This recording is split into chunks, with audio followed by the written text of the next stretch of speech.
on est dans Medalet et on a la 7e ligne. Ika de Matnela. N'oublions pas que dans la Mishnah, quelqu'un qui est Moudarana de quelqu'un d'autre, et est-ce qu'il a le droit de lui rendre sa Aveda? On a vu dans la Mishnah qu'il avait le droit de lui rendre sa Aveda. Pardon, s'il y a de l'oseille, on avait dit que l'oseille, il faut le donner au Ekdesh. Ika de Matnela, la Rebbe il ramène ça de cette manière-là. Plige Barabi Ami ve Rabbi Asi. Chadamar lo shanu ela beshinirse bal Aveda asurim ala marzir. Dans quel cas on parle que lorsque les biens de l'objet, de la personne qui a perdu, sont interdits sur celui qui rend l'objet. Ça veut dire que si Reuven rend l'objet à Shimon, les biens de Shimon, ils sont interdits de profiter à Reuven. D'accord? Néanmoins, au Mishum Pruta de Rav Yosef le Shachiach. Ah, sauf le fait qu'il lui rend l'objet, il gagne Pruta de Rav Yosef. On avait dit auparavant qu'il n'est pas obligé de donner de la tzedaka pendant qu'il s'occupe de la Veda. Et donc c'est un gain potentiel.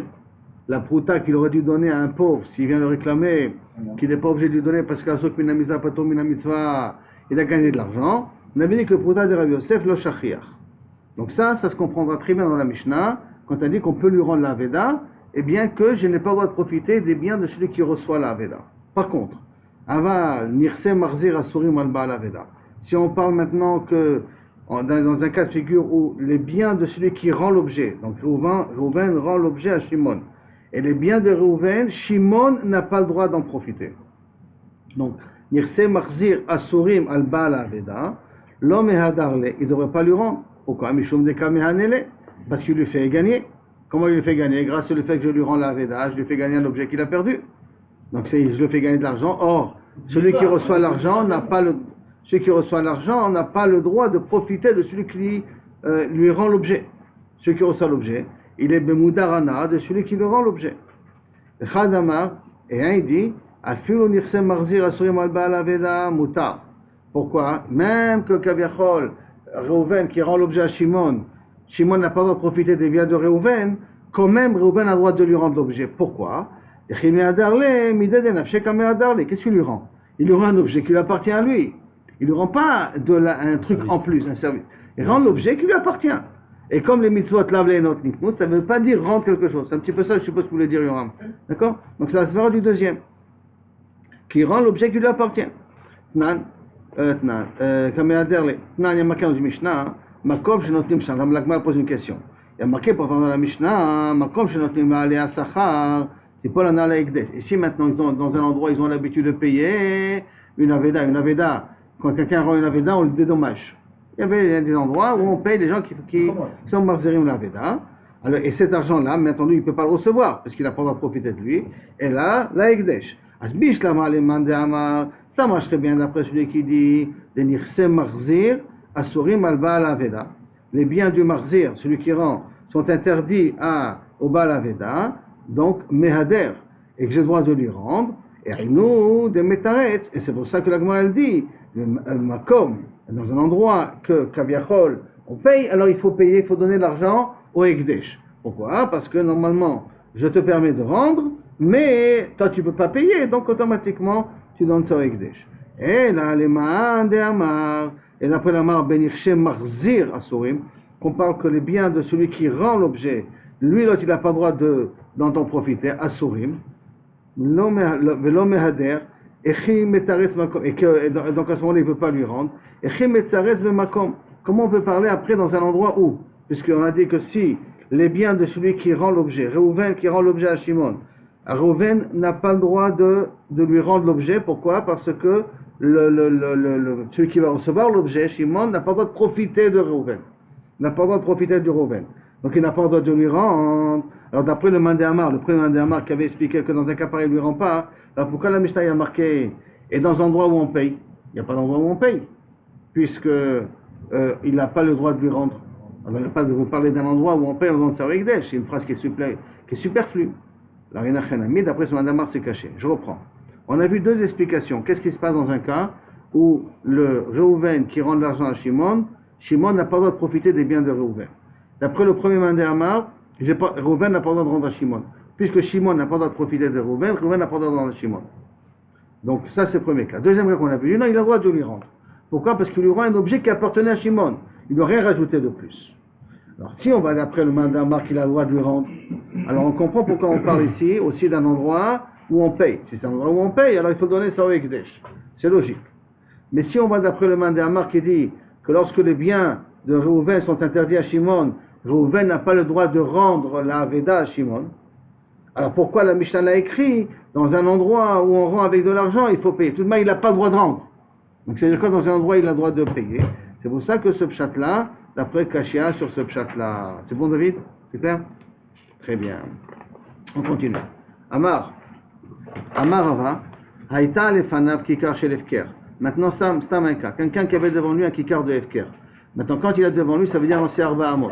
Et on a un clal qu'un homme, il les connaît, Arba Amot. D'accord? Il les connaît, c'est un jour Arba Amot. Dans mon Arba Amot, ce qui a dans Arba Amot peut m'appartenir si j'ai une kamana d'être Zokhre. Bien que je n'ai pas fait Akba'a. Mais Arba Amot, qu'on otlo bechol makom. Alors maintenant, je trouve dans la rue et j'ai un kikar de Efker. Du pain, kikar, un morceau de pain. Ça peut être n'importe quoi, d'accord? Ve'amar, il a dit, kikar ze hekdesh. Ce kikar-là, qui est dans mes Arba Amot, par terre, je ne l'ai pas levé, c'est hekdesh. Donc si c'est hekdesh, ça veut dire que je n'ai pas le droit d'en profiter. Je n'ai pas d'amigdash. Natla, s'il a levé du par terre, pourquoi il a levé? Les ochla pour être consommé. Donc là, il a fait un maaseh kinyan de oraita après qu'il a rendu hekdesh, et que kinyan Arba Amot, c'est suffisant pour que ça t'appartient pour le rendre l'objet hekdesh. Et dès que tu l'as levé dans un but de le consommer, donc tu l'as levé dans un but d'être mo'el, meshal ma'al et fikula, tu dois payer la valeur du kikar entier. Par contre, il n'a pas mangé. Il a juste levé dans le but de le manger. D'accord? Dire zigbo, donc kenai, donc vim, non, rachidi vim, machla, ma'al et fikula. S'il a mangé d'afin, tant qu'il n'a pas mangé, qu'il n'est pas mangé par. Par contre, s'il a levé les horisha, les banaf, il n'a pas levé pour le consommer, il a levé pour faire hériter à ses enfants. Mais les banav, ma'al, les filles tova tana hasheva.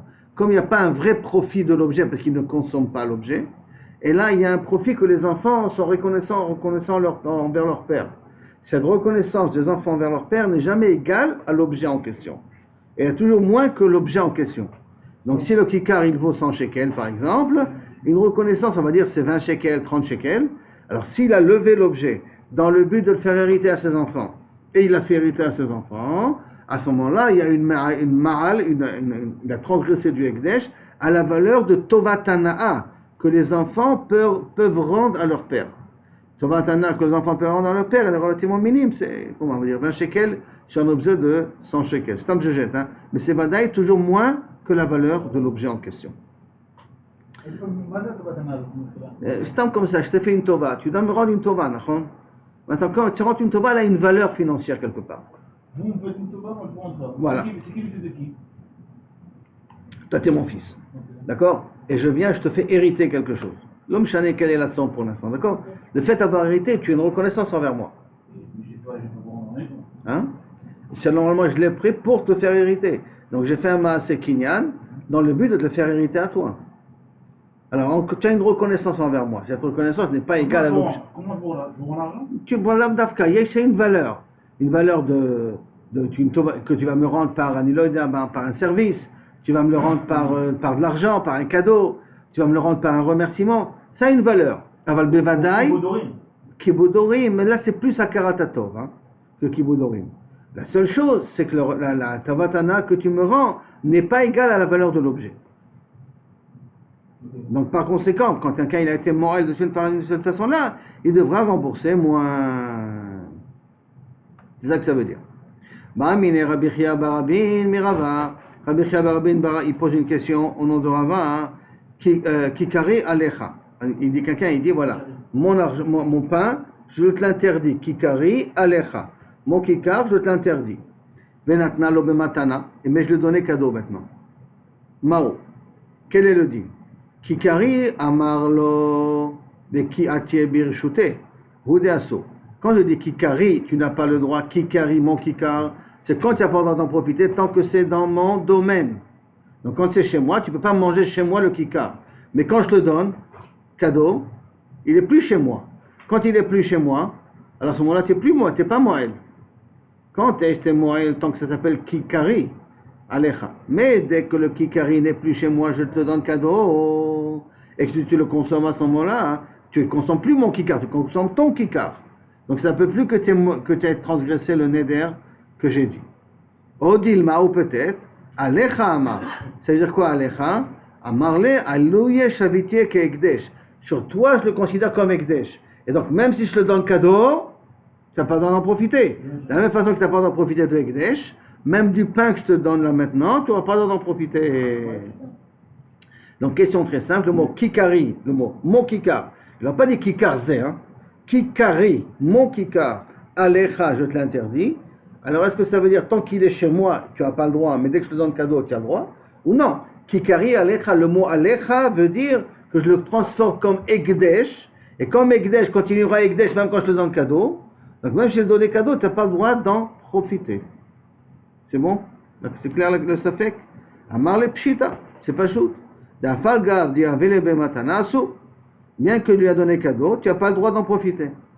Et là, kikari alecha la fukemai. Alors pourquoi il y a marqué alecha? Le alecha, qu'est-ce qui vient exclure? Maïla la fouke, n'est-ce pas que ça vient exclure di ganvamine, mignav, et que si maintenant quelqu'un lui a volé le kikar, et le voleur lui a donné à lui le kikar, que dans un cas pareil, il a le droit d'en profiter. Donc Reuven a dit à Shimon, kikari alecha, Lévi a volé de Reuven le kikar, et Lévi l'a donné à Shimon. Donc c'est passé par une tierce personne, que dans un cas pareil, que Kabiachol, il a le droit d'en profiter. Pourquoi? Parce que c'est passé par l'intermédiaire de quelqu'un d'autre. Quand Lévi a volé à Shimon le kikar, c'est venu dans la propriété de Lévi. Donc c'est comme si Lévi qui donnait maintenant à Shimon. Alors, Maïlav la fouke, ça vient exclure donc des ganvamine, Mignab, que ça s'appelle un objet volé, et donc il peut lui donner à l'autre personne. Amarlelo. Non, ça ne vient pas exclure ce cas-là. Quand tu as dit kikari alecha, ça ne vient pas exclure ce cas-là. La fouke, de azmane ale, que si je l'ai invité chez moi à la maison, azmane ale, il n'a pas le droit de profiter de ce kikar. Ça vient exclure ce cas-là. Que si je l'ai invité chez moi à la maison, il ne peut pas profiter de ce kikar. Ça ne vient pas exclure le cas du ganav, et le cas du ganav ressemble au cas de, après peut-être matana, et là, ça vient exclure uniquement le cas de kaviachol. Je l'ai invité chez moi, et en invitant chez moi, il peut manger tous les autres ingrédients qu'il y a chez moi, sauf ce pain-là, sauf ce kikar-là en question. Et Tivé, la Gemara pose une question d'une braïta. Moi, maintenant, on va poser une question à Rabat d'une braïta, qu'il avait dit qu'il a interdit le moderana de manger de ce kikar, même qu'il a donné le matana. Il demande à Marlo, il lui a dit, si par exemple, Ruben a dit à Shimon, Ashilani paratra, prête-moi ta vache. D'accord? C'est Ashilani paratra. Donc cette vache, elle est devant lui. À Marlo, Shimon lui dit, Kunam parazo shani kanula.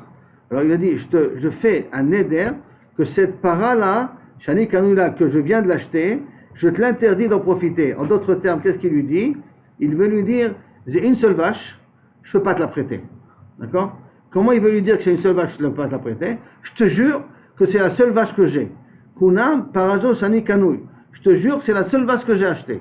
Et donc je ne peux pas te la prêter là maintenant parce que j'en ai besoin. Ou par exemple, il lui a dit, Narsi alecha, que mes biens sont interdits sur toi, imieshli para, si j'ai une autre vache, et là, zo, à l'exception de celle-là. Donc dans les deux formes de Nedarim qu'il a fait, il a voulu convaincre l'autre personne qu'il ne peut pas lui prêter parce que c'est le seul objet qu'il a à la maison. D'accord? S'il a dit un autre exemple, Alani kardomecha, prête-moi ta hache. Amarlo kunam, je te jure, kardom shiyeshli shali kanu. C'est le seul que je te jure que si j'en ai un autre, que ce kardom-là sera interdit. D'accord? Qu'il y a un cerf, je l'interdis sur moi bénéner, si ce n'est que j'ai un seul kardom, une seule hache dans mes mains. Ou qui lui a dit, Attention. nechasai, ouais, nechasai alech. Si maintenant on fait la malbéloute, c'est ça que tu nous dis, il y a qui en parati, amarlo, kunam, para, kardom para, ok, shani kanu ilecha. Et ici marqué, kunam kardom. שיש לי, שאלה ירד שיש לי, שאני קנוי. שאני קנוי לך, שאני קנוי. אין לך. Il se l'assure sur lui-même dans le deuxième cas. Il se l'interdit sur lui-même. Là-bas, il se l'interdit à l'autre, là, il se l'interdit sur lui-même. Hein. Là, il se l'interdit sur lui-même le cardon. Or, il a dit, nechasai alecha, imeshli cardon. Donc, mes nechasai sont interdits à tous, mes nechasai sont interdits à toi si j'ai un cardon à faire. Et là, il a aisé que celui-là. Et Bassor, bien entendu, Nimtsa, Chieshlo, il en a. Alors à ce moment-là, Bechayav Asso, de son vivant, il n'a pas le droit d'en profiter. Hamet, il est mort, Onatna lo Bematana, il y a écrit Mefourash cette fois-ci Bematana, Rezemuta. Donc je vois d'ici une question. Donc c'est la question. Tu vois d'ici que Kaviachol la tête de Matana, ça s'appelle donner à une tierce personne, c'est plus à moi, ça change de domaine et donc a priori c'est valable. D'accord? Amaravacha barika shenitna lo al yedei acher. Non, la Mishnah parle, je l'ai donné par un intermédiaire. Je ne l'ai pas donné directement à lui, Bekado, je l'ai donné à Shimon, à Lévi, et que Lévi l'a donné à Shimon. Et là, dans un cas pareil, ça marche. Et Ravashi va confirmer cette façon de comprendre. Amar Ravashi, Dikanami, déduit aussi de la Mishnah que c'est comme ça qu'il faut comprendre. Chez Nitna lo, velo katani chez Natna lo. Pourquoi Nitna? Elle a été donnée à lui, pas il l'a donnée à lui. C'est-à-dire qu'il a été donné par l'intermédiaire d'une tierce personne. Dans un cas pareil, Inachenami, c'est Moïse.